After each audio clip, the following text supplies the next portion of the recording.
Hello everyone, welcome to global online Marathi platform. This is professor Swati Patil आणि आज आपण Maharashtra set परीक्षा 2025 अंतर्गत जी आपली एक्झाम 15 जूनला होणार आहे त्यासाठी राज्यशास्त्र विषयामधील जे आपले युनिट 7 आहे त्यामधील भारतीय संविधानाची निर्मिती यावरती आपल्याला वारंवार क्वेश्चन विचारले जातात. तर आजचं सेशन हे आपले त्यावरील आहे.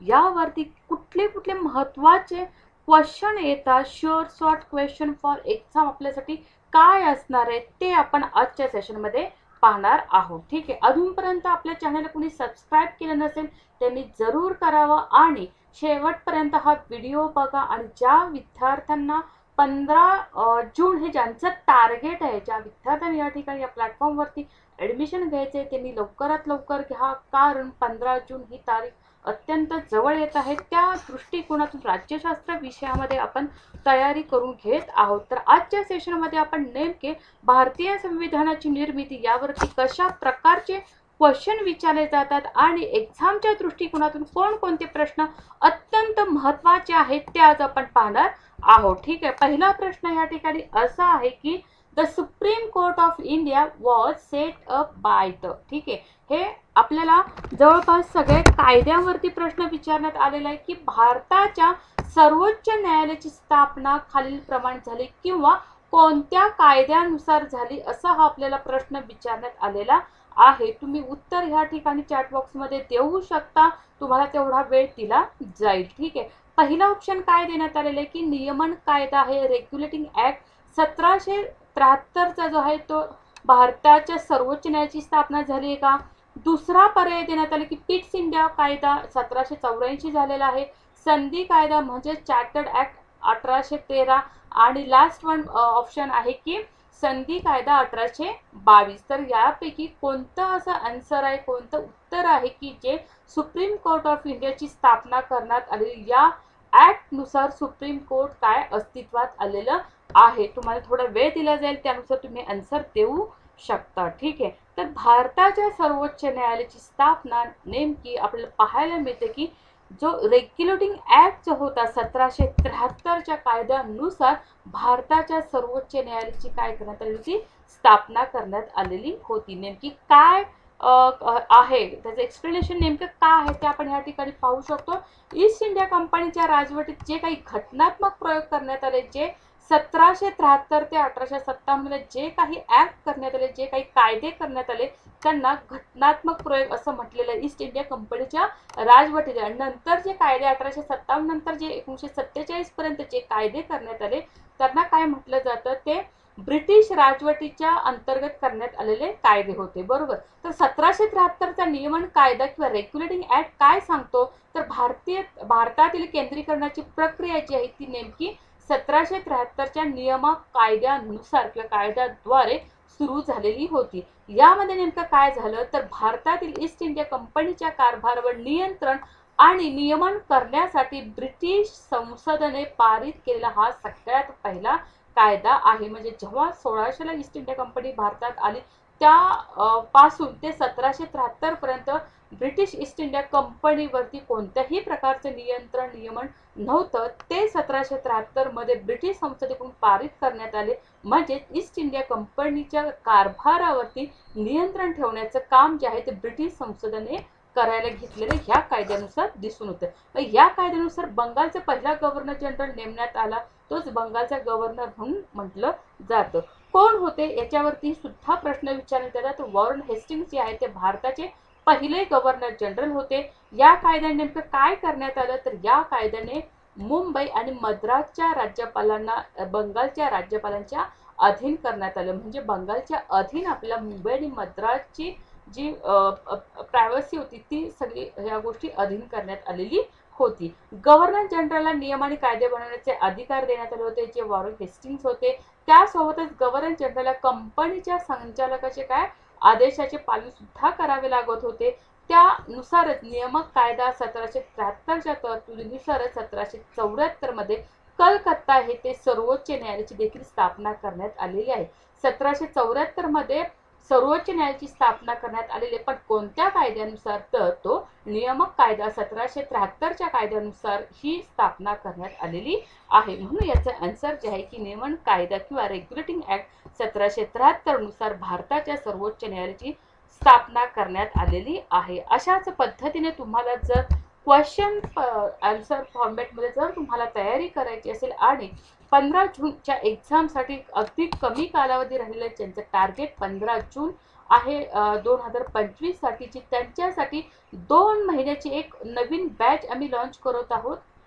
या 2 महिन्याची एक नवीन बॅच आम्ही लॉन्च करत आहोत. 2 महिन्याच्या बॅचमध्ये तुम्हाला कोणकोणत्या गोष्टी प्रोव्हाइड केल्या जातील? तर लाईव्ह लेक्चर्स असतील, फुल सिलेबस तुम्हाला व्हिडिओ लेक्चर्स प्रोव्हाइड केले जातील, फुल सिलेबस नोट्स देखील प्रोव्हाइड केले जातील, मॉक टेस्ट राहणार आहे, practice previous years question with solution, ज्या काही इम्पॉर्टंट ट्रिक्स आहेत त्या सुद्धा आपल्याला या पद्धतीने मिळून जाणार आहेत. त्यासाठी आपल्याला नेमकं काय करायचंय?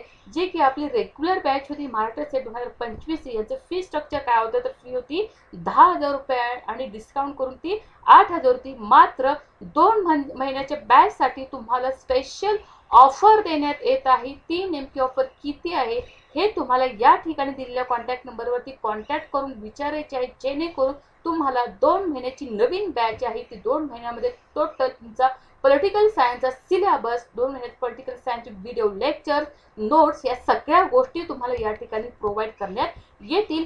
त्यासोबतच जेव्हा तुम्ही पेपर सेकंडसाठी ऍडमिशन घ्याल त्यासोबतच तुम्हाला पेपर फर्स्ट देखील अगदी मोफत देता येईल. ठीक आहे, म्हणजे 2 महिन्याच्या बॅचमध्ये तुम्हाला पॉलिटिकल सायन्स सोबतच तुम्हाला पेपर फर्स्ट देखील अगदी मोफत करता येणार आहे. तर यासाठी तुम्हाला लवकरात लवकर एक्झाम जवळ येते, त्या दृष्टिकोनातून राज्यशास्त्र या विषयासाठी लवकरात लवकर ऍडमिशन घेणं गरजेचं आहे. नक्कीच 8,000 पेक्षा तुमची फी जी आहे ती अत्यंत कमी माफक दरात तुम्हाला 2 महिन्याची नवीन बॅच आम्ही सुरू करत आहोत, त्यासाठी तुम्ही ऍडमिशन घेणं गरजेचं आहे. ठीक आहे, तर आता आपण पुढचा प्रश्न पाहणार आहोत.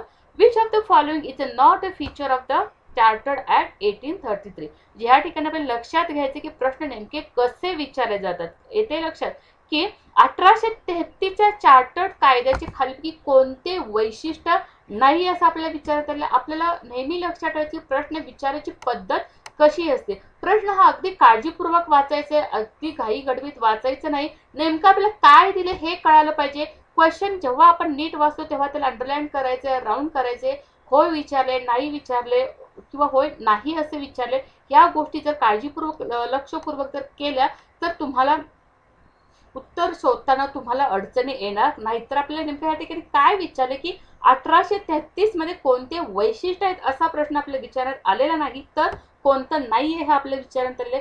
कदाचित काय होतं की बरेच जण बंगालचे गव्हर्नर जनरल भारताचे गव्हर्नर जनरल बनवण्यात आले किंवा लॉर्ड विल्यम बेंटिक हे भारताचे पहिले गव्हर्नर जनरल होते. एखादी गोष्ट जर ह्यातली माहिती असेल तर पहिल्या 2 आन्सर मध्येच एखादा विद्यार्थी काय करतो की आन्सरला क्लिक करून उत्तर बऱ्याच वेळा चुकण्याची शक्यता प्राप्त करून घेतो. तर अशा गोष्टी आपल्याला टाळायची असतील तर नेमका प्रश्न आपल्याला नेमका काय विचारण्यात आले, तो प्रश्न अगदी व्यवस्थितरित्या आपल्याला लक्षपूर्वक काळजीपूर्वक वाचायचा आणि त्यानुसारच ऑप्शन आपण चूज करायचे. ठीक आहे, तर अ मध्ये काय देण्यात आले तर बंगालचा गव्हर्नर जनरल भारताचे गव्हर्नर जनरल बनवण्यात आलेले आहे. तर पहिल्यांदा सुरुवातीला काय होतं की गव्हर्नर जनरल होते ते फक्त 1773च्या कायद्यानुसार बनवण्यात आलेले होते. आता ह्या ठिकाणी भारताचा टोटल फक्त बंगालचा आहे का?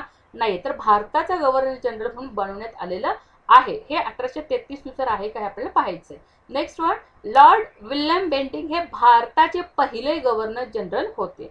बर, या कायद्याने मुंबई, बंगाल, मद्रासचे कायदेविषयक अधिकार काढून घेतले. ओके, लास्ट वन, ब्रिटिश भारतातील विशेष कायदेविषयक अधिकार भारताच्या गव्हर्नर जनरलकडे काय होते? निहित होते. द स्पेशल लेजिस्लेटिव्ह पॉवर ज्या होतात तर काय होते की ब्रिटिश इंडियाच्या जवळ होते, vested in the governor general of India. तर ह्या ठिकाणी जर आपण थोडासा कॉमन सेन्स वापरला तरी काही गोष्टी आपल्या या ठिकाणी क्लिअर होऊन जातात. यामध्ये एखादं जर निगेटिव्ह सेंटेन्स असेल किंवा आपले जर आधीचे कायदे तर व्यवस्थितरित्या माहिती असेल, जी की आता आपण 1773चा जेव्हा आपण कायदा बघितला तेव्हा नेमकं काय करण्यात आलं तर जे बंगालचं राज्य होतं त्यामध्ये मुंबई आणि मद्रासचे कायदेविषयक अधिकार जे होते ते अधीन करण्यात आलेले होते. पण असं कोणत्याही कायद्याने आपल्या लक्षात येईल की कोणतेही कायदेविषयक अधिकार कुणाचेही काढून घेण्यात आलेले नाहीत, कोणत्याच कायद्याने काढलेलं. त्यामुळे जे सेंटेन्स कुठलं वेगळं आहे ते लक्षात घेऊन याचं उत्तर आपल्याला क्लिक करायचं. त्यामुळे जर ह्या ठिकाणी बघितलं तर कायद्याने मुंबई बंगाल मद्रासचे कायदेविषयी असं कोणत्याही प्रकारचे अधिकार काढून घेतलेले नाहीत.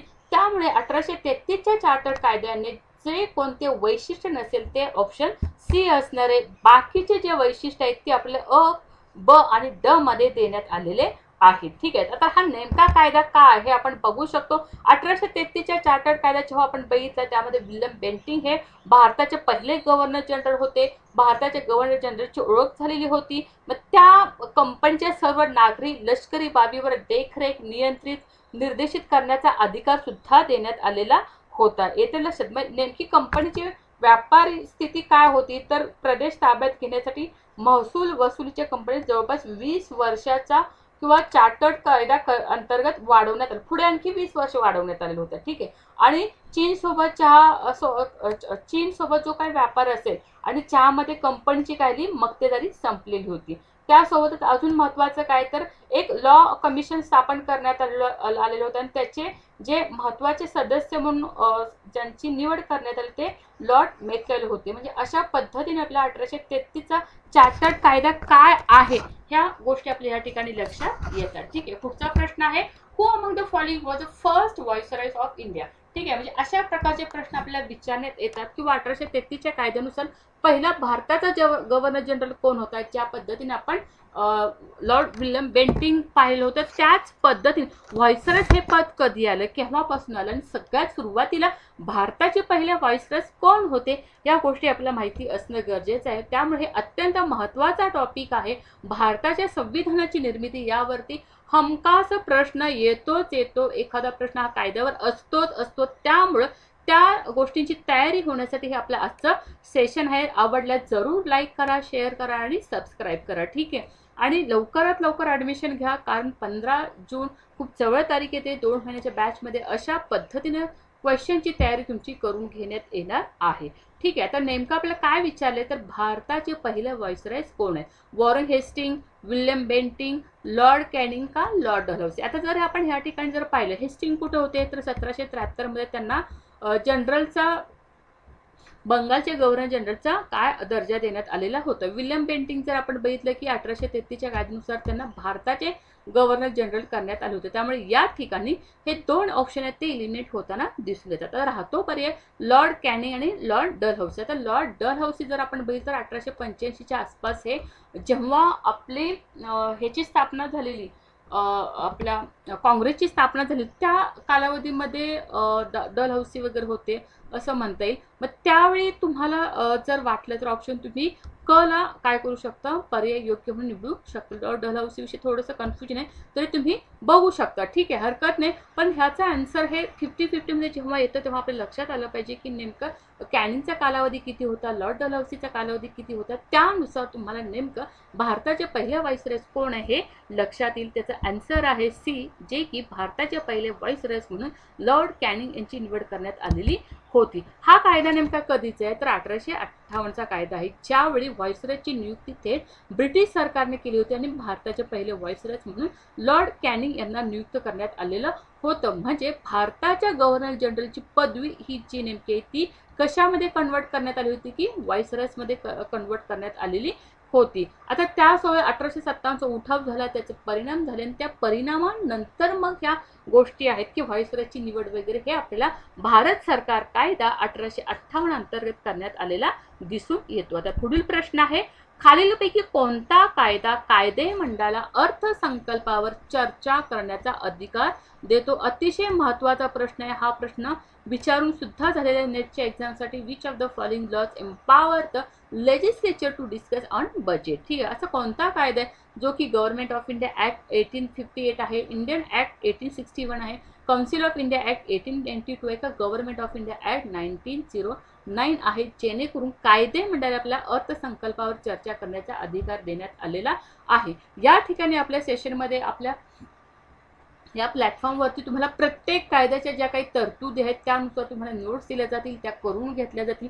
त्यामुळे तुम्हाला त्यात जे काही इम्पॉर्टंट गोष्टी आहेत त्या तुमच्या लक्षात येतील. आता यावरती नेमकं काय आन्सर असेल तुम्ही मला चॅट बॉक्समध्ये सांगू शकता, की काय कमेंट म्हणून करून सांगू शकाल की नेमका कायदे मंडळाला अर्थसंकल्पावर चर्चा करण्याचा अधिकार दिलेला आहे तो कोणत्या कायद्यानुसार करण्यात आलेला आहे. ठीक आहे, तर द्या बघू.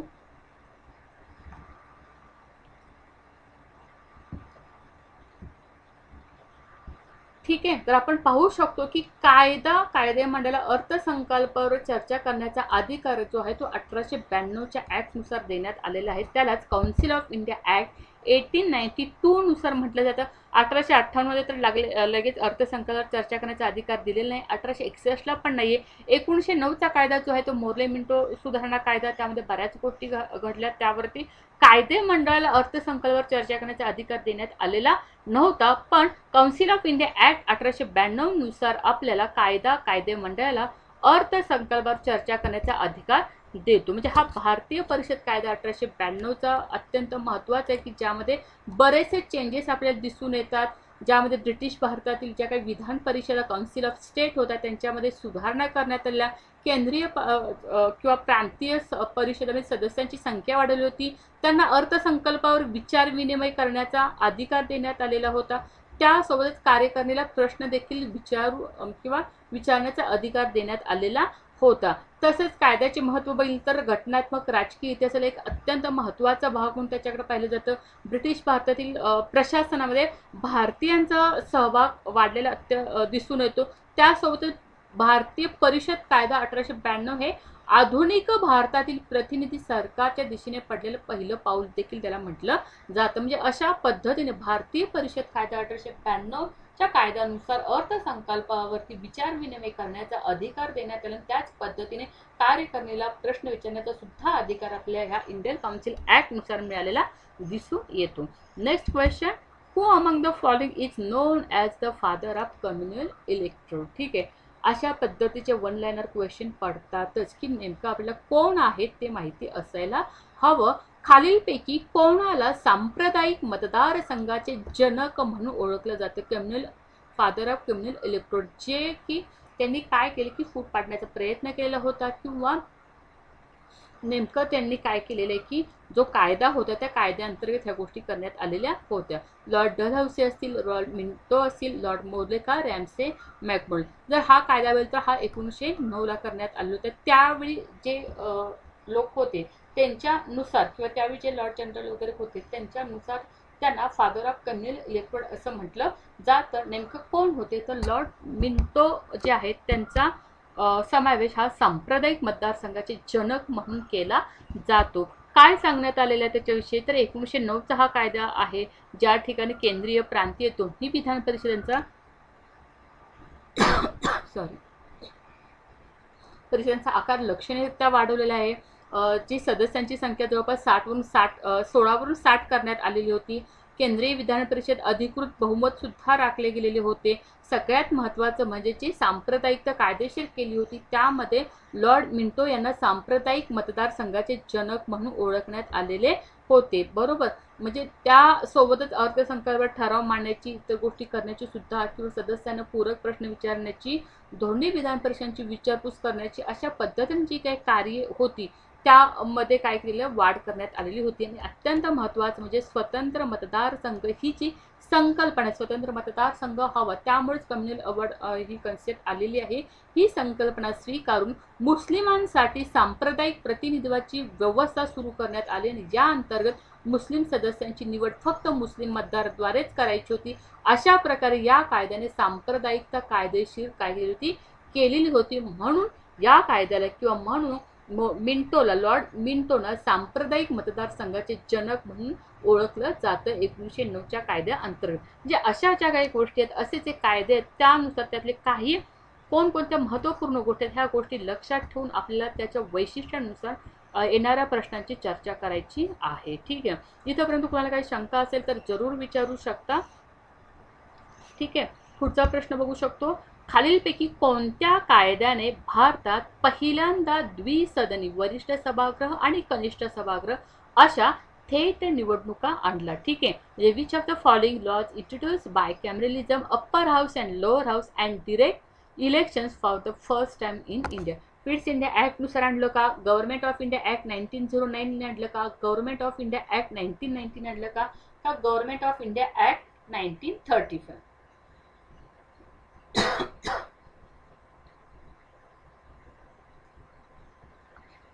कोणत्या कायद्यानुसार आपल्याला भारतात पहिल्यांदा द्विसदनी सभागृह मधल्या ज्या काही निवडणुका आहेत त्या थेट निवडणुका झाल्यात असं म्हटलं जातं. तर त्याचा आन्सर आपण देऊ शकता.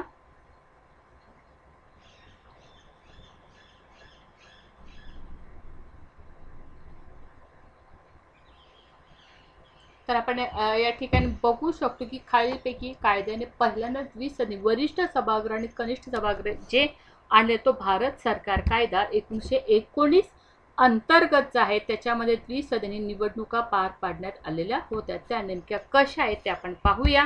भारत सरकार कायदा 1919 नुसार कोण होतं तर मॉन्टेग्यू चेम्सफोर्ड त्यावेळी होते, ज्याला फोर्ड किंवा मॉन्टेस्क्यू चेम्सफोर्ड कायदा असंही ओळखला जातो, जो भारत सरकारचा कायदा होता. या कायद्याचे एकमेव उद्दिष्ट काय तर भारतीयांना सरकारमध्ये त्यांचे प्रतिनिधित्व सुनिश्चित करणे हा होता. या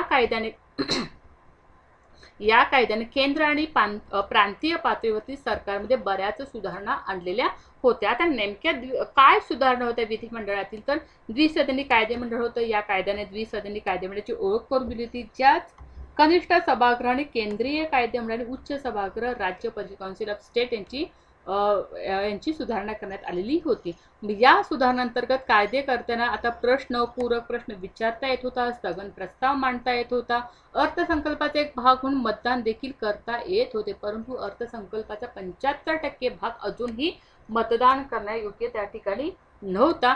गव्हर्नर जनरल आणि कार्यकारी परिषदेवर कायदेमंडळाचे जवळजवळ कोणतेही नियंत्रण नव्हते. कनिष्ठ सभागृहाची रचना बघितली तर आपल्याला 145 सदस्य असलेले दिसून येतात, जे प्रांतामधून नामनिर्देशित आणि अप्रत्यक्षपणे निवडून आलेले असतील. म्हणून प्रत्यक्ष निवडणूकची काही पद्धत आहे ती आपल्याला भारत सरकार कायदा 1919 अंतर्गत झालेली दिसून येते. अशाच पद्धतीने जर तुम्हाला प्रश्न पाहायचे असतील, अशाच पद्धतीने जर तुम्हाला प्रॅक्टिस करून घ्यायची असेल तर आमच्या प्लॅटफॉर्मला जरूर विजिट करा, जरूर या ठिकाणी ॲडमिशन घ्या. ठीक आहे, पुढचा प्रश्न आहे की how many members were in the Simon commission. अत्यंत सोपा प्रश्न आहे, पण असा प्रश्न विचारण्यात आलेला आहे की सायमन कमिशनमध्ये नेमके किती सदस्य होते. अ मध्ये 5, ब मध्ये 7, सी मध्ये 15 की डी मध्ये 17. नेमके सायमन कमिशनमध्ये किती सदस्य होते. सायमन परिषद, सायमन कमिशन कधी आलेलं होतं, कोण त्याचे अध्यक्ष होते, सायमन कमिशन परत का गेली, याबाबत जे काही रिलेटेड त्याची माहिती आहे ती आपल्याला करून घ्यायची आहे. ठीक आहे, सायमन कमिशनमध्ये जर आपण पाहिलं तर नेमके किती सदस्य होते, 7 सदस्य होते. बरोबर. तर त्यानुसार सायमन कमिशन हा भारतीय वैधानिक आयोग होता, जो सर जॉन सायमन यांनी काय केलं, त्यांच्या अध्यक्षतेखाली 7 संसद सदस्यांचा एक गट म्हणून त्याच्याकडे पाहिलं जाते. यांनी कशासाठी हा स्थापन करण्यात आला, 1927 ला स्थापन करण्यात आला होता. अशाही पद्धतीने आपला प्रश्न विचारण्यात येऊ शकतो की सायमन कमिशन नेमका आयोग जो होता, वैधानिक आयोग भारताचा होता, तो कोणत्या साली स्थापन करण्यात आलेला होता तर 1927 साली स्थापन करण्यात आलेला होता. कशासाठी होता तर ब्रिटनच्या सर्वात मोठ्या आणि महत्त्वाच्या ताब्यात ज्या काही घटनात्मक सुधारणा करण्यात आलेली होत्या,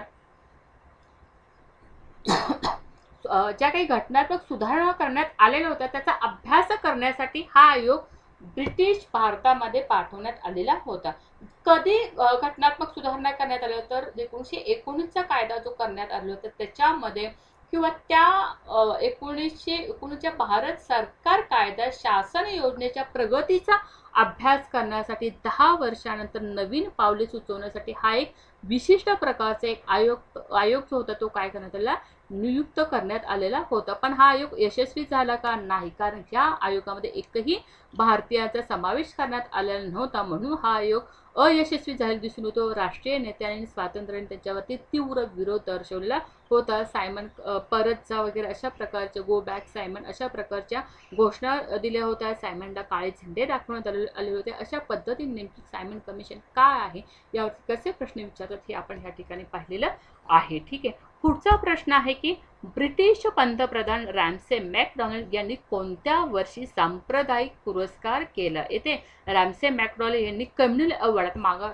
जे होते कम्युनल इलेक्टेड होतं बरोबर, जे की मोर्लेमेंटो कायद्यानुसार 1991च्या कायद्यानुसार करण्यात आलेलं होतं. सांप्रदायिक फूट पाडण्यात आली होती, मुस्लिमांना वेगळे मतदारसंघ देण्यात आले होते. त्या व्यतिरिक्त हा प्रश्न थोडासा वेगळा आहे. काय विचारण्यात आलं की in which year the communal award was given by British prime minister Ramsay MacDonald, बरोबर, की ब्रिटिश पंतप्रधान रॅम्से मॅकडॉनल्ड यांनी कोणत्या वर्षी सांप्रदायिक पुरस्कार करण्यात आलेला कम्युनल अवॉर्ड म्हटलेलं होतं. अत्यंत महत्त्वाचा प्रश्न आहे. 1927 असेल, 1930 आहे, 1932 आणि 1934 आहे, बरोबर. बऱ्याच विद्यार्थ्यांना याचा आन्सर नक्की माहिती असणार आहे. याचा आन्सर तुम्ही कमेंट बॉक्समध्ये सुद्धा आता देऊ शकता की याचं नेमकं आन्सर काय असेल. ठीक आहे, बऱ्याच विद्यार्थ्यांना येणार आहे. अतिशय साधा सरळ सोपा प्रश्न आहे, मात्र कन्फ्युजन वाढू शकतं. कम्युनल अवॉर्ड कधी आलेला, केव्हा आलेला, किंवा कोणत्या कारणास्तव त्याची निर्मिती करण्यात आलेली होती हे देखील आपल्याला माहिती असणं गरजेचं आहे. ठीक आहे, कोणकोणत्या परिषद झालेल्या त्या गोलमेज परिषदेशी संबंधित होता. 30, 31, 32 गोलमेज परिषदा झालेल्या, त्या गोलमेज परिषदेनंतर ही घटना घडलेली आहे. ठीक आहे, बरोबर. तर ह्याचा आन्सर आहे 1932. ब्रिटिश पंतप्रधान रॅम्से मॅकडॉनल्ड यांनी कोणत्या वर्षी सांप्रदायिक पुरस्कार दिला? तर कम्युनल अवॉर्ड हा आपल्याला 1932 साली देण्यात आलेला दिसून येतो. काय आहे सांप्रदायिक पुरस्कार? 1932 मध्ये आपण पाहतो की यामध्ये सांप्रदायिक पुरस्कार जाहीर करण्यात आले. या ठिकाणी स्वतंत्र मतदारसंघाच्या संकल्पनेवरती आधारित होता, जो ब्रिटिश सरकारने मोर्लेमिंटो सुधारणा आणि मॉन्टेस्क्यू चेम्सफर्ड सुधारणाच्या आधीच स्थापित केलेला होता. काय देण्यात आले या ठिकाणी? स्वतंत्र मतदारसंघ देण्यात आले. कशासाठी? तर मराठा, दलित वर्ग, शीख, महिला, भारतीय ख्रिश्चन, अँग्लो इंडियनसाठी स्वतंत्र मतदारसंघ स्थापन करण्यात आला होता. मराठ्यांना मुंबई प्रांतात 7 जागा देण्यात येणार होत्या. दलित वर्गासाठी स्वतंत्र मतदारसंघ तयार करण्यात येणार होत्या, त्यामध्ये 71 जागा राखीव देण्यात येणार होत्या. सार्वजनिक निवडणुकीत जाती हिंदूसोबत दलित वर्गांना देखील मतदानाचा अधिकार देण्यात येणार होता. असा पद्धतीने अत्यंत महत्त्वाचा सांप्रदायिक पुरस्कार 1932 मध्ये झालेला दिसून येतो. 20 वर्षाच्या कालावधीसाठी नियुक्त केलेले विशेष दलित वर्ग मतदारसंघ म्हणजे अतिरिक्त मतदान देखील दिले गेलेले होते.